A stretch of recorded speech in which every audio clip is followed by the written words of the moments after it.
Olá, nós estamos no lacconcursos.com.br, eu sou o professor Rodrigo Belmonte, meu amigão, minha amigona. Hoje a gente vai conversar sobre responsabilidade civil, aula número 4, e aí a gente encerra esse assunto, né?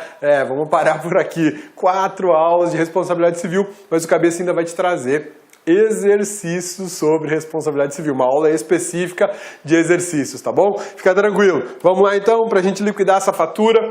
Hoje na aula de responsabilidade civil a gente vai conversar sobre responsabilidade civil por omissão do Estado, as ações indenizatórias, a denunciação à lide e ações regressivas. Tem uma mistura aqui de direito material com direito processual, tudo do ponto de vista do direito constitucional e do direito administrativo. Vamos lá? Responsabilidade civil por omissão.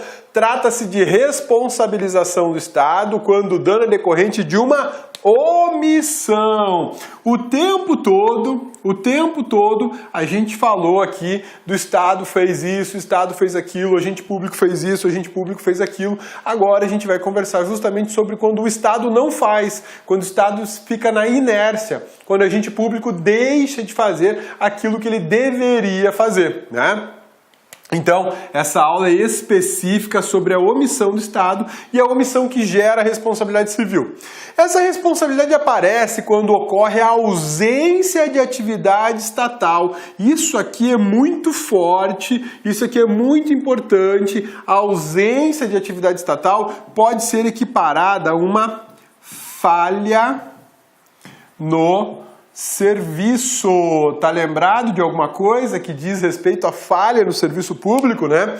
Falha no serviço público. Falta do serviço, né? Falta do serviço, a falha no serviço público é o grande fundamento dessa responsabilidade civil por omissão do Estado. Então, lembre-se daquela teoria lá da falha do serviço público, a ausência do serviço público ou o serviço público executado de forma incorreta, que acabou se transformando na ausência, na inércia estatal, tá? Então isso é bem importante a gente lembrar. E outro ponto fundamental da omissão, da responsabilidade civil decorrente da omissão, está baseada justamente aqui, ó. Devida, uma atividade estatal devida. O que é isso, uma atividade estatal devida?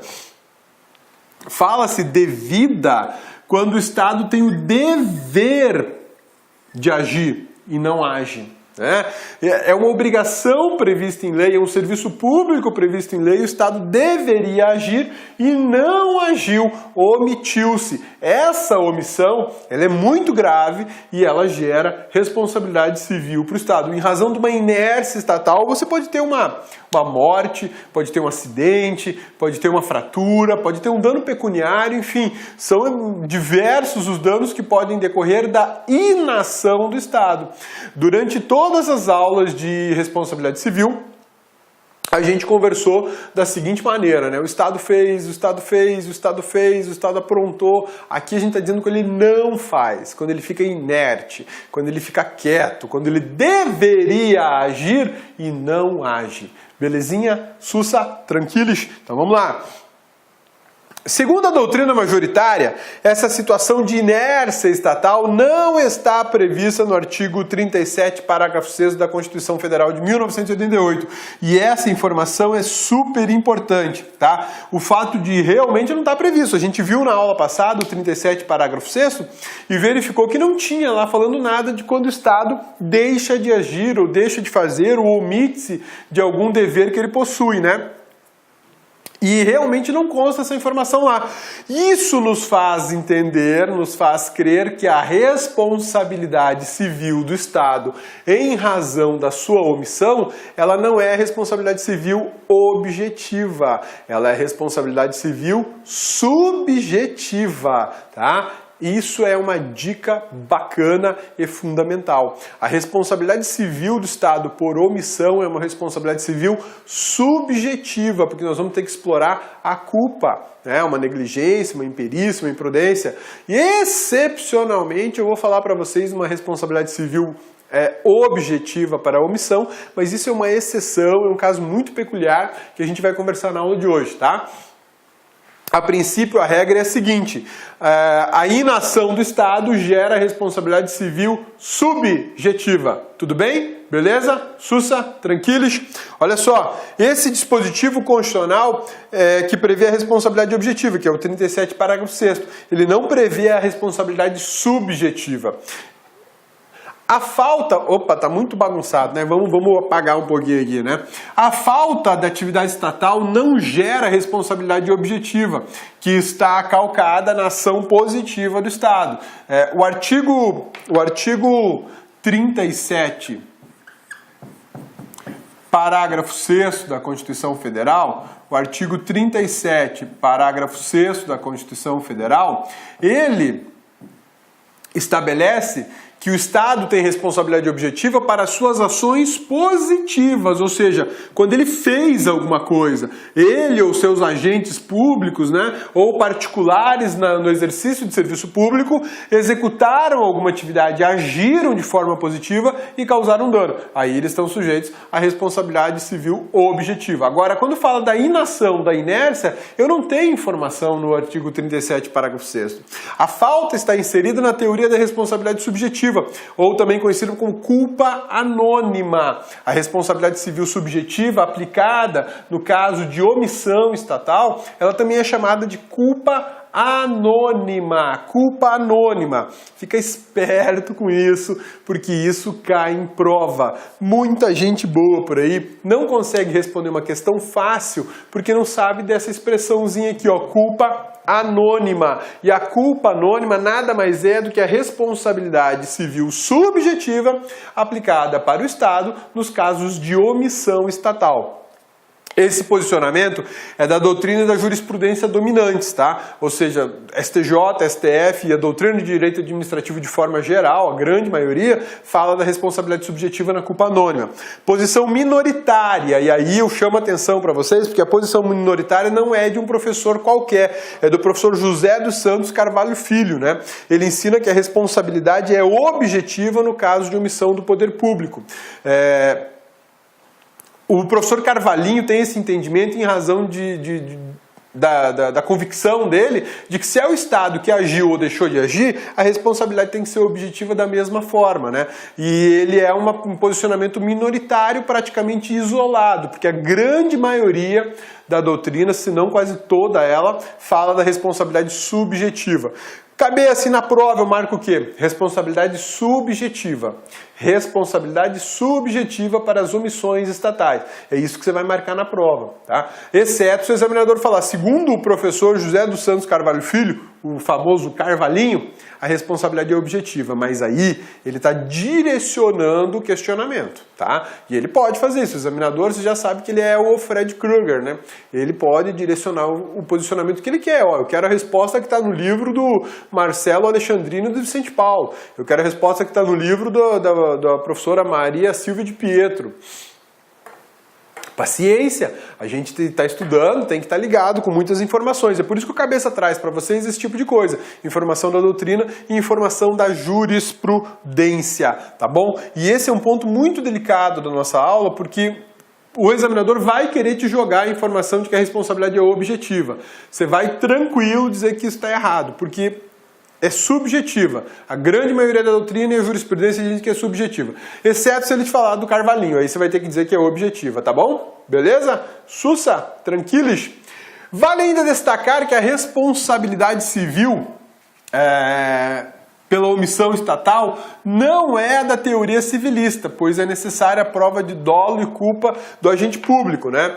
É interessante observar isso, porque na teoria civilista, a gente está preocupado com o quê? Na preocupação de dolo e culpa, que é a responsabilidade civil subjetiva. Agora, quando eu falo de culpa anônima, o dolo e o culpa, eles perdem espaço, perdem muito espaço. Eu posso analisar uma negligência, uma imperícia, uma imprudência que está muito vinculada à ideia da culpa, né? Mas essa não vai ser o grande elemento de convicção de que a culpa existe, ou a responsabilidade civil existe. Quer ver? Por uma razão muito simples. Quando a gente fala em responsabilidade civil subjetiva, pelo Código Civil, eu teria que provar a existência de dolo ou culpa, porque a teoria civilista da responsabilidade civil é baseada na ideia de dolo ou culpa. Eu não estou ignorando isso para a responsabilidade civil do Estado, tá? Não estou ignorando isso, só que eu vou dizer para você o seguinte, não é com base na teoria civilista, é com base na teoria da culpa anônima. Anônima. Por que com base na culpa anônima? Não me interessa o agente. Eu não quero saber quem é o agente para saber se ele agiu com dolo ou com culpa. Interessa o quê? A falta do serviço público. A falta do serviço público. Essa é a ideia da culpa anônima. Eu não estou procurando quem agiu de uma forma ou de outra, eu estou procurando o que deixou de acontecer, né? O que deixou de acontecer. Então eu não estou buscando um aspecto puramente subjetivo, tá? Isso aqui é subjetivo puro. Aqui embaixo não. Aqui embaixo eu quero saber qual foi o serviço que desapareceu, faltou, né? Por isso que a gente fala culpa anônima. Não me interessa quem, e sim o que. O que é mais importante, não o quem nessa história toda, né? O quem é o namorado da Barbie, né? Pai de menino tem que saber essas coisas, né? Pai de guri tem que saber outras coisas, mas pai de menino tem que saber quem é o quem e quem é a Barbie, né? Beleza? Responsabilidade civil subjetiva em caso de omissão. No ordenamento jurídico brasileiro, a gente tem que observar, então, que não é a teoria civilista pura que é aplicada. Embora as pessoas falem assim, é a responsabilidade subjetiva. Tudo bem, é a responsabilidade subjetiva pela omissão. Mas não é a teoria civilista, é a teoria da culpa anônima. E isso tem uma diferença brutal. Se eu fosse adotar a teoria civilista, eu teria que investigar dolo e culpa. Não quis agir. Olha só, não quis agir voluntariamente, o agente público deixou de agir. Ele se negou a praticar o ato público e em razão da sua negativa aconteceu um acidente, né? Ele praticou o ato público com negligência. Tudo bem, mas aí eu estaria investigando a conduta do agente. E a gente já percebeu que na responsabilização civil do Estado, eu não vou direto para o agente, eu vou primeiro analisar a responsabilidade de quem? A ideia é mais ou menos essa aqui. O Cabeça vai fazer um outro desenho aqui, bem interessante para dar uma dinâmica nisso aqui. Olha só, Estado, agente, o agente público, tá? O agente público está aqui, beleza? Esse é o universo do agente público. Olha o universo do Estado como é maior. Esse aqui é o universo do Estado, ok? Tudo bem? E aí eu te pergunto, quando ocorre um dano, eu vou atingir quem primeiro? Quando ocorre um dano, eu vou responsabilizar quem primeiro? Vou responsabilizar o Estado. Vou responsabilizar o Estado. Dolo e culpa é subjetivo. Isso vai estar vinculado a quem? Ao agente. Dolo e culpa está vinculado à vontade. Isso está vinculado ao agente. O agente público, quando ele atua em nome do Estado, ele não tem vontade, porque na verdade, a vontade aqui é estatal. Lembra a teoria do órgão, da imputação da vontade do Estado na prática do ato administrativo? O agente está aqui dentro. Então, quem vai responder primeiro é o Estado. Então, a responsabilidade recai sobre o Estado. Eu não poderia adotar a responsabilidade civil, que é baseada em um subjetivismo puro, porque esse subjetivismo de dolo... Olá, meus amigos, minhas amigas. E aí, gostou da aula do professor Rodrigão, professor Cabeça? Aula top de linha, não é isso? Gente, presta atenção. Essa videoaula que você assistiu é apenas um pequeno trecho da aula completa do professor Rodrigo. Tá? É um pequeno trecho, em torno de 20% aí da videoaula dele. Se você quer assistir essa videoaula inteiraça até o final, tá certo? Aliás, quer fazer o curso de Direito Administrativo do professor Rodrigão, professor Cabeça aqui, acesse o nosso site, porque nós temos uma isolada específica de direito administrativo, temos também de direito constitucional do grande professor Rodrigo Belmonte, né? Vamos lá, investimento, apenas R$ 80. Durante esse período, esse curso, você pode assistir ele durante 60 dias. Nesses 60 dias você pode assistir quantas vezes quiser na hora que desejar. Essa isolada possui atualmente 96 aulas, né, e diversos assuntos aí específicos de direito administrativo, e tem uma carga horária de 147 horas, é isso mesmo, né? Ou seja, não é um curso superficial, é um curso realmente onde você não vai praticar o auto-engano, você vai aprender com profundidade, você vai adquirir a teoria suficiente para você compreender e, claro, ficar competitivo e acertar as questões de concurso. Então, nós aqui da LAC esperamos vocês. Um forte abraço, fique com Deus, tchau, tchau, fui. Clic-clac.